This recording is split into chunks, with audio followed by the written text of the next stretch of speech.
अब फिक्र कोरोना की। देश में महामारी की तीसरी लहर का काउंटडाउन जारी है और उसकी एक बड़ी वजह है केरल, क्योंकि जिस तरह से केरल में हालात हाथ से निकलते दिख रहे हैं वो जल्द ही पूरे देश के लिए खतरे का सबब बन सकता है। गुरुवार को देश में कोरोना के करीब 45,000 नए केस थे। केरल में 22,000 से ज्यादा केस, मतलब 49%, 85 मान लीजिए।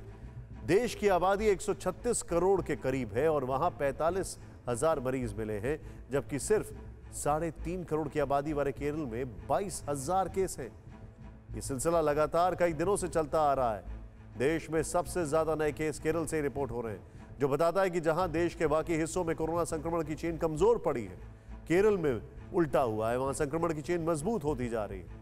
केरल में ब्रेक थ्रू इन्फेक्शन का चौंकाने वाला खुलासा हुआ है। सिर्फ एक जिले में 7,000 से ज्यादा लोग वैक्सीनेशन के बाद भी संक्रमित पाए गए।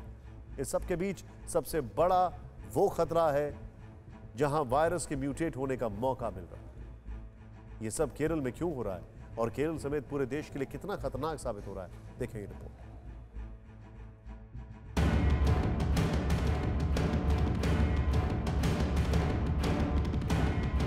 देश में कोरोना की तीसरी लहर का खतरा मंडरा रहा है और माना जा रहा है कि उसकी शुरुआत केरल में हो चुकी है। ये केरल में बीते 10 दिनों का कोरोना ग्राफ है। 27 जुलाई को केरल में कोरोना के डेली न्यू केस में 20,000 का लेवल क्रॉस किया था और 2 अगस्त का दिन छोड़ दें तो 20,000 के ऊपर बना हुआ है।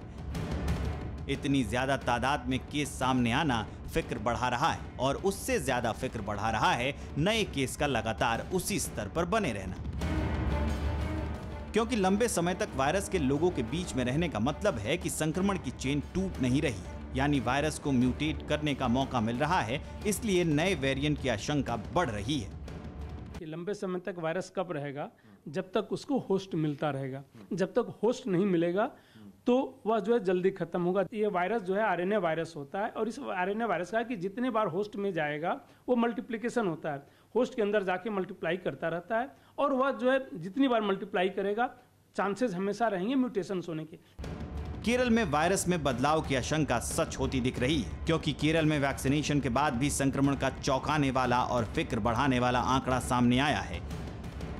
केरल के पठानमथिट्टा जिले में 7,000 से अधिक ऐसे लोग कोरोना पॉजिटिव पाए गए हैं जिनका वैक्सीनेशन हो चुका था। इसमें वैक्सीन की 1 डोज और दोनों डोज लगवाने वाले लोग शामिल हैं। हालांकि अभी इसे डेल्टा वेरिएंट के असर से जोड़कर देखा जा रहा है, लेकिन वायरस में किसी नए म्यूटेशन की आशंका से इनकार नहीं किया जा रहा है और इस आशंका को केरल में बरती जा रही लापरवाही और बढ़ा रही है। केरल गई केंद्रीय टीम ने स्वास्थ्य मंत्रालय को रिपोर्ट सौंपी है। उसके मुताबिक केरल में कोविड प्रोटोकॉल का पालन नहीं हो रहा, ना तो ठीक से टेस्टिंग हो रही है और ना कॉन्ट्रैक्ट ट्रेसिंग। इतना ही नहीं, होम आइसोलेशन में मरीजों की ठीक से निगरानी भी नहीं हो रही है। केरल सरकार केस बढ़ने के पीछे ज्यादा टेस्टिंग का हवाला देती आ रही है, लेकिन उस टेस्टिंग में भी लापरवाही बरती जा रही है। केंद्रीय टीम के मुताबिक आईसीएमआर लगातार जांच में 70% आरटी-पीसीआर और 30% रैपिड एंटीजन टेस्ट की सलाह दे रहा है, लेकिन केरल के कई जिलों में आरटी-पीसीआर 20% और रैपिड एंटीजन टेस्ट 80% हो रहे हैं, जिसका खामियाजा भुगतना पड़ रहा है, क्योंकि टेस्टिंग और ट्रेसिंग में कोताही से संक्रमितों के संपर्क में आने वाले लोग और बिना लक्षण वाले मरीजों में संक्रमण का पता नहीं चल रहा है। वो सब घूम फिर रहे हैं और संक्रमण फैला रहे हैं।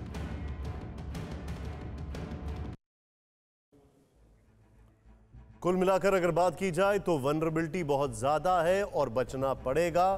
अब सोचिए, अगर कोई ट्रेन में, लखनऊ में एक ट्रेन आती है, वहां पर कई पेशेंट कोरोना के निकलते हैं। सोचिए, केरल में हर दिन बिगड़ रहे हालात को देखते हुए कहा जा रहा है कि देश में तीसरी लहर का दरवाजा केरल से खुल गया। हमने की गलती फिर एक बार, कोरोना ने किया दोबारा प्रहार। मास्क, 2 गज दूरी, करें अपनी सुरक्षा पूरी। कोरोना टीका हम सबको लगाना है, मिलकर साथ समझदारी से कोरोना को हराना है।